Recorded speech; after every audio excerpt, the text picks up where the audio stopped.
आज बात करेंगे फैलेरिया के बारे में। ठीक है, ये फैलेरिया बहुत लोगों को देखने को मिलता है। ठीक है, फैलेरिया क्यों होता है, ठीक है, फैलेरिया हो जाने से कौन कौन अंग प्रभावित होते हैं, इसके बारे में बात करेंगे। ठीक है, और फैलेरिया होने से फैलेरिया होने के मुख्य कारण क्या है, ठीक है, और होने पर लक्षण क्या क्या देखने को मिलते हैं, ठीक है, इसके बारे में बात करेंगे। ठीक है, और ये भी बात करेंगे कि हर साल कितने मरीज मिलते हैं, फैलेरिया कितने प्रकार के होता है। ठीक है, ये बात करेंगे कि फैलेरिया कितने चरण में भी होते हैं, फैलेरिया के लक्षण क्या होते हैं, फैलेरिया होने के कारण, फैलेरिया से बचाव, ठीक है, फैलेरिया के लिए कौन सी जांच की जाती है, ठीक है, इसके बारे में बात करेंगे।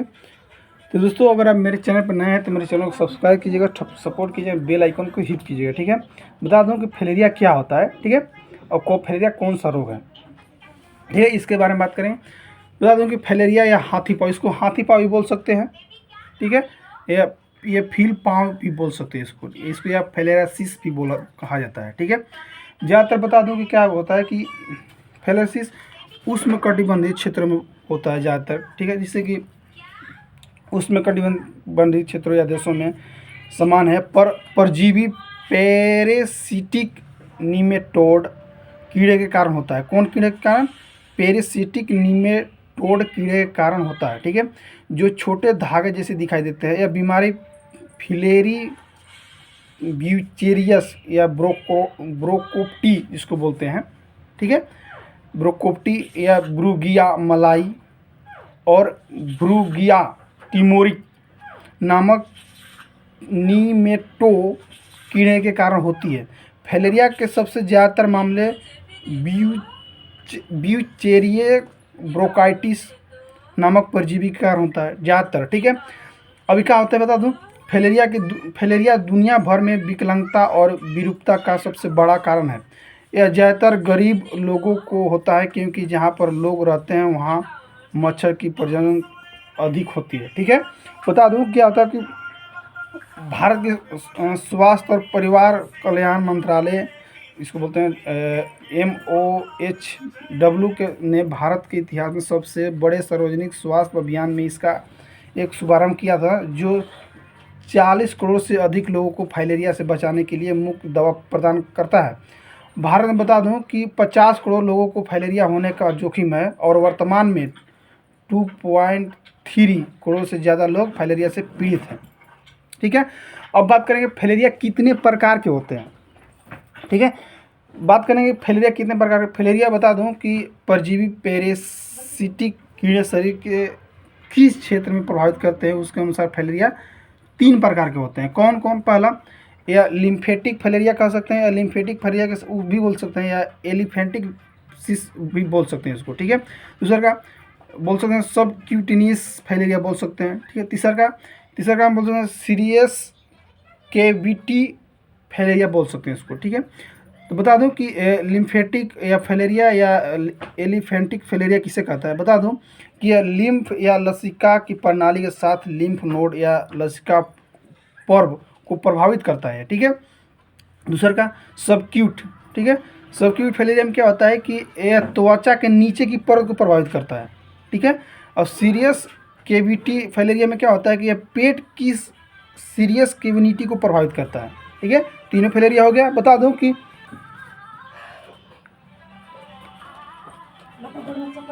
अब फैलेरिया के चरण, ठीक है, फैलेरिया के चरण क्या होते हैं। फैलेरिया के 3 चरण होते हैं। पहला बताता हूँ कि इसे ऐसे तो फैलेरिया के कीड़ों में जीवन चक्र 5 चक्र होते हैं, लेकिन बता दूँ क्या क्या होते हैं। इससे पहला ये भी होता है जैसे कि नर और मादा हजारों कीड़ों माइक्रोफिलराइड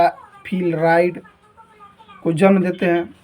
दूसरा का वेक्टर कीड़े जो मध्यवर्ती होस्ट होते हैं वह माइक्रोफिलराइट का सेवन कर लेते हैं।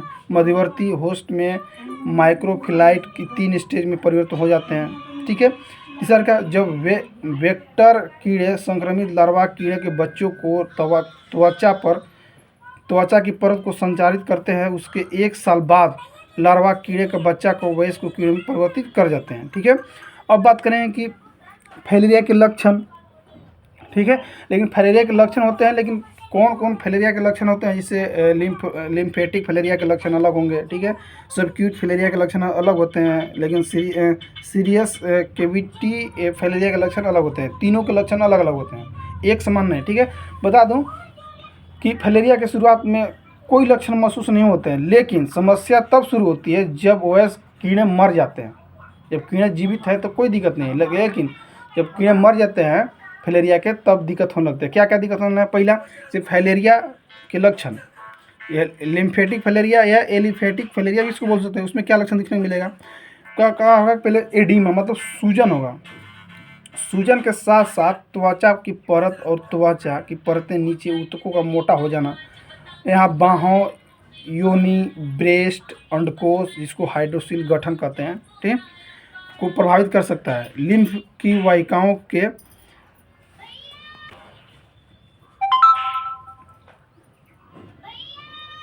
बता दूँ कि अंडकोश जिसको हाइड्रोसिल बोलते हैं, मतलब हाइड्रोसिल को गठन, ठीक है, को प्रभावित कर सकता है। लिम्फ की वाहिकाओं के अवरुद्ध होने के कारण स्तन और जननांगी क्षेत्रों में अपने समान आकार की तुलना में बहुत बड़े हो सकते हैं, ठीक है। इथाफाइलेरिक लक्षण, ठीक है, मैंने लिम्फेटिक या फाइलेरिया या एलिफेंटिक फाइलेरिया के लक्षण था। अब बात करते हैं सबक्यूटिनेसिस फाइलेरिया के लक्षण। क्या होगा कि त्वचा पर लाल लाल चकत्ते होंगे। दूसरा कि त्वचा के रंग में बदलाव होगा, ठीक है। और तीसरा ये होता है कि जिससे रिवर्ब ब्लाइंडनेस पे होने लगता है, ठीक है। अब तीसरा की बात करते हैं, जिससे तीसरा नाम था सीरियस कैविटी फाइलेरिया में क्या होता है कि इसमें दो लक्षण होते हैं। कौन कौन? पेट में दर्द, त्वचा पर लाल लाल चकत्ते, ठीक है। अब बात करते हैं कि फाइलेरिया होने के मुख्य कारण क्या है, ठीक है। बता दूं कि इसका फाइलेरिया के होने के मुख्य कारण अनेक प्रकार का है, जिससे कि लिम्फेटिक फाइलेरिया संक्रमित मच्छर के काटने से होता है, या जब कोई व्यक्ति उस पानी के संपर्क में आ जाए जहां संक्रमित मच्छर प्रजनन होते हैं, जहां परजीवी कीड़े किसी व्यक्ति में संचारित हो जाते हैं, तो वह लिम्फेटिक प्रणाली जो शरीर की नसों और नोड्स का नेटवर्क है, जो वाहिकाओं और रक्त तक लिम्फ लसिका की तरल पदार्थ तक पहुंचते हैं, को प्रभावित करती है। लिम्फेटिक प्रणाली हमारे शरीर की प्रतिरक्षा प्रणाली का एक प्रमुख भाग होता है, ठीक है। बता दो कि यह OS कीड़े लिम्फेटिक नसों में 4 से 6 साल तक रहते हैं, और मादा कीड़े रक्तधारा और में लार्वा कीड़े की बच्चों की एक बड़ी संख्या को जन्म देती है। यह संक्रमण तब फैलता है जब एक मच्छर एक पीड़ित व्यक्ति को काटता है और फिर वही मच्छर किसी दूसरे व्यक्ति को काटता है। यह माइक्रोफिलेरिया वयस्क कीड़े में विकसित हो जाते हैं और बता दूं कई वर्षों तक में रहते हैं। यह वयस्क कीड़े के और माइक्रोफिलारिया को जन्म देते हैं और यह चक्र चलते रहता है कंटिन्यू, ठीक है, ये होने लगता है। अब बात करें इसका बचाव क्या करना होगा।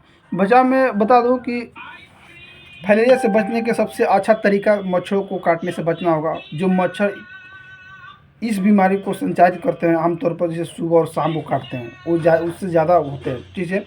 रात में अगर आप सोते हैं तब ठंडे कमरे में सोएं, ठीक है, मच्छरदानी का प्रयोग करें, ठीक है। सुबह और शाम में जैसे लंबे आस्तीन का पतलून पहने, ठीक है। मच्छरों को दूर रखने के लिए अपनी त्वचा पर दवाइयाँ का उपयोग करें, ठीक है, ये करना होगा आपको।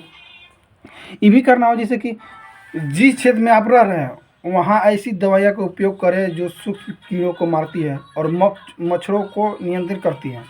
ऐसी दवाओं का उपयोग यदि हर साल किया जाए तो हर रक्त में सूक्ष्म कीड़े के स्तर को कम किया जा सकता है और संक्रमण के संचारित होने की जोखिम कम किया जा सकता है। जिससे कि इस बीमारी से बचने के लिए और इसके उपचार के लिए रक्त में मौजूद सूक्ष्म फाइलेरिया को मारा जाता है, जो डाइलाइकार्बाइजिन या आइवरमेक्टिन का उपयोग किया जाता है, ठीक है। लेकिन दवा सिर्फ बताया गया है, उपयोग मत कीजिएगा, ठीक है। अपने डॉक्टर से संपर्क करके उपयोग कीजिएगा। इस दवाई की एक खुराक से सूक्ष्म फाइलेरिया को मारा जा सकता है। यह दवा शरीर के सूक्ष्म फाइलेरिया 1 साल तक बची रहती है, ठीक है। बता दूं कि यह दवा इस बीमारी के फैलाने से रोकती है, लेकिन बीमारी का उपचार नहीं करती है। इस उपचार को बता दूं कि 5 से 10 सालों के लिए जारी रखे तब तक ये वयस्क ये न मर जाएं। ठीक है। अब बता दूं कि जो लोग प्रभावित क्षेत्रों में रहते हैं उन्हें सामान और नमक बदले बदले रोज़ ऐसे नमक का इस्तेमाल करना चाहिए जिसमें इसमें डाइथाइल कार्बामिजिन को हो, ताकि सभी लोग दवा की कुछ खुराक रोज़ मिलती रहे। यह कम खुराक रक्त को सूक्ष्म फाइलेरिया से बचाने के लिए पर्याप्त है। ठीक है। अब बात करें कि क्या क्या इसमें जांच करने के लिए क्या किया जाता है। ठीक है। फाइलेरिया के लिए जांच के लिए कि बता दूं कि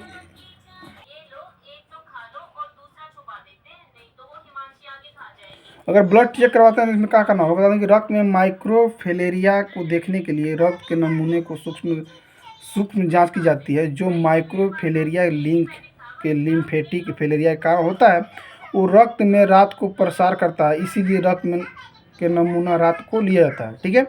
अब भी देखा जाता है कि रक्त में प्रतिरक्षा या एंटीबॉडी या है या नहीं, यह जानने के लिए इम्यूनो डायग्नोसिस टेस्ट किया जाता है। ये भी क्या है, जैसे रक्त में फाइलेरिया परीक्षण करने वाला प्रतिजनन है या नहीं जानने के लिए भी टेस्ट किया जाता है। ठीक है।